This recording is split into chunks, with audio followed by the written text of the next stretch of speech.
안녕하세요. 보소TV의 오정현 사무장입니다. 반갑습니다. 오늘은 보험사가 몰래카메라를 찍었을 때 주로 이제 내가 보험금을 청구했는데 보험금을 안 주려고 찍겠죠. 보통 어떻게 대처하는지 설명드리겠습니다. 시작할게요.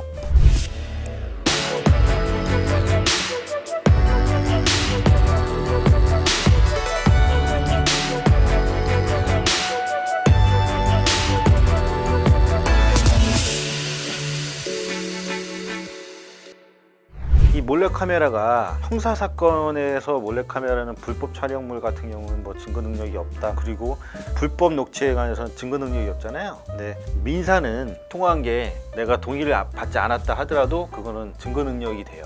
그러니까 보험사에서는 쉽게 말해서 고액의 후유장애가 들어왔어요. 근데 몰카를 찍어서 팔아 이 후유장애랑 내용이 다르다 해서 막 고소도 하고 소송 걸고 보험금 안 주고 이런 경우가 있는데, 물론 장애가 생겼을 때 만약에 이게 안 움직인다고 이렇게 아예 안 움직인다고 청구했는데 이렇게 자유롭게 움직이면 그건 문제가 되겠죠. 당연히 보험 사기잖아요. 근데 이게 안 움직인다고 해도 나무 토막처럼 강직된 게 아니라 내 스스로 못 움직이는 거거든요. 쉽게 말하면 내 자의적으로 못 움직이는 거기 때문에 이렇게 하다가 중력에서 흔들려도 이게 움직이는 것처럼 보일 수도 있고, 아니면 이렇게 아예 안 움직이는 경우는 대부분 없고 약간은 움직여요. 대부분 올려놓고 상체에 힘을 주면 내가 움직이는 것처럼 보일 수가 있어요. 근데 웃긴 거는 보험사는 이렇게 전체적으로 촬영을 해놓고 움직인 이 각도만 보고 이 각도만 재가지고 장애인 나서랑 내용이 틀리다, 보험 사기다 이렇게 고발을 하는 거예요. 이 캡처를 해가지고 동영상 전반적으로 보면은 이 사람이 막 자의적으로 이러고 있다가도 이렇게 해서 약간 움직이니까, 이걸 완전히 안 움직이는 경우는 거의 없습니다. 아무리 장애가 남다 하더라도 신경이 완전히 나가지 않는 이상은 그러기 힘들어요. 이렇게 양가 움직여서 올려놓고 이 각도가 움직인다고 하는 거는 실제로 이렇게 해서 몰카 찍어서 고소고발하고 많아요. 모 회사는 정말 고위권 들으면 웬만한 건 다 몰카를 찍어서 고소하고 그랬었던 적이 있었습니다. 불과 몇 년 전에. 어떤 회사인지는 밝히지 못하지만 저희가 그런 사건 몇 건 진행을 했었어요. 실제로 저희 케이스를 하나 설명을 드리자면, 보험사에서 한쪽 다리 마비 환자가 보험금 청구했는데 고액이니까 몰카를 찍은 거예요. 조사한다고 하면서 시간을 벌면서 따라다닌 거죠. 그 사람이 가게를 하고 있었는데 문 닫을 때 셔터를 이렇게 내리잖아요. 그럼 다리가 마비된 사람은 당연히 걸을 수는 있어요. 당연히 완전히 다리 기능이 폐용, 즉 아예 못 쓰는 상태가 아니기 때문에. 근데 이렇게 올리고 내릴 때 다리가 보면 이게 약간 떨어지잖아요. 중력에 의해서. 이걸 움직인 것처럼 해가지고 캡처해가지고 고소를 했을 거 아니에요. 보험사에서 보험 사기다, 장애인 나서는 과장된 거다 라고 해서 그럼 무혐의 나오면 돈을 지급하겠다라고 약속을 하고 성실히 조사에 임하고 무혐의가 나왔어요. 그래도 안 줘요. 또 재진정 놓고 항고하고 해서 시간 계속 괴롭히는 거죠. 쉽게 말하면 무혐의 나온다고 준다고 했으면 줘야 될 거 아니에요. 사실 그래도 돈을 안 줘요.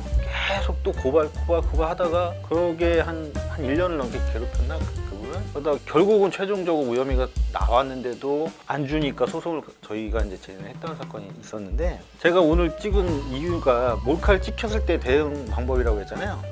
쉽게 말하면 그냥 결론부터 말씀드리자면, 요 몰카를 찍은 거에 대한 그 위자료를 청구할 수 있어요. 보험사에다가 보통 1000에서 맥스 2000인데 2000 정도까지 관련 사안이 중대해야 되고 1000에서 1500 정도 사이로 판결이 나요. 여러분들 같은 경우는 요 보험금 청구 소송하고 별개로 위자료 청구 소송을 할 수가 있어요. 만약에 제가 몰카를 찍혔다면 저는 좀 불안해서 누군가 항상 나를 감시하고 있다는 느낌이 들어서 되게 불안할 것 같아요. 일상생활이 좀 불편하지 않을까요? 제가 찍혔으면 저는 정신과 진료를 받을 것 같아요. 감시당하고 있는 그 약간 강박 같은 게 생길 것 같아서 저는 충분히 진료를 받고 그걸 근거로 해서 보험사에다가 위자료 청구 소송을 할 것 같아요. 물론 그런 피해가 좀 심각해서 내가 직장을 잘리거나 과도하게 이제 사생활 침해가 들어왔을 때는 더 크게 이제 금액을 높여서 청구하겠지만, 보통 일반적으로 보험사에서 찍는 거는 운동 각도를 찍는 거니까 그런 부분에 있어서 보험금 청구하면 거기 몰래카메라로 고소하면 실제로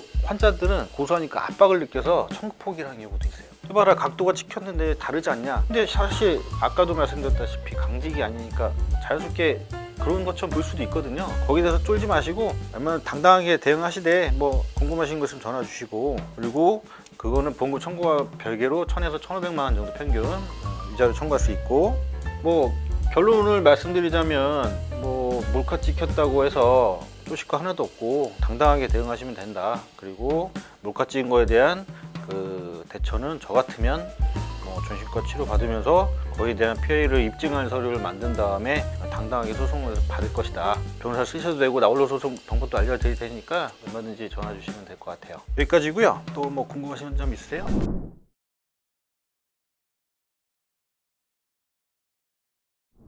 저도 몇 번 몰카를 제가 찍어서 잡은 적은 있죠. 제가 찍었던 거는 봄새로 제보가 들어온 사건이 있었어요. 이 사람이 거의 중증장애인이었는데 멀쩡하다, 심지어는 정신질환이 있다라고 했는데 멀쩡하게 생활하고 있는 걸 찍었던 게 있었는데, 이제 팀원들 다 데리고 차를 한 4대인가 5대 끌고 일단 동선 파악을 하고 막 무슨 정말 영화처럼 찍은 적이 있어요. 여기 가방에다가 캠코더 이런 거 넣고 따라다니면서 뭐 미용실 가고, 왜냐면 정신질환자였으니까 일상생활을 못하는 사람이었는데 미용실 가서 뭐 대화하고 정상적으로 시장도 보고 이렇게 했던 부분, 일상생활이 가능했던 부분을 누가 봐도 이제 문제가 있는 사건인데 이제 제보가 들어왔으니까 찍었던 거고, 그냥 그렇게 해서 뭐 좀 찍은 적은 있어요. 근데 생각보다 많은 인원이 필요해요. 그때 당시에는 내가 어떤 정의를 실현한다? 뭐 이런 약간 착각에 빠져 있었던 거죠. 그게 아니었는데 어렸을 때 치기가 좀 있었죠. 하여간 보면서 했을 때 몇 건 찍어서 한 것도 있고, 제가 또 업계에서 나름 기록적인 기록을 하나 가진 게 있어요. 그 썰은 다음에 한번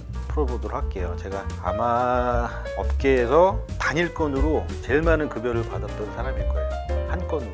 그 얘기 다음에 한번 해보도록 하겠습니다. 아무튼 뭐 여기까지고요. 다음 시간에 뵙겠습니다. 감사합니다. 다음화는 그 레저 활동, 특히 이제 패러글라이딩이나 빠지 요즘 많이 가시죠? 거기서 발생한 사고에 대해서 소개해드리도록 하겠습니다. 재밌을 겁니다. 감사합니다. 궁금하신 점 있거나 댓글 달아주시면 제가 성심성의껏 댓글 달아드리도록 하겠습니다. 감사합니다.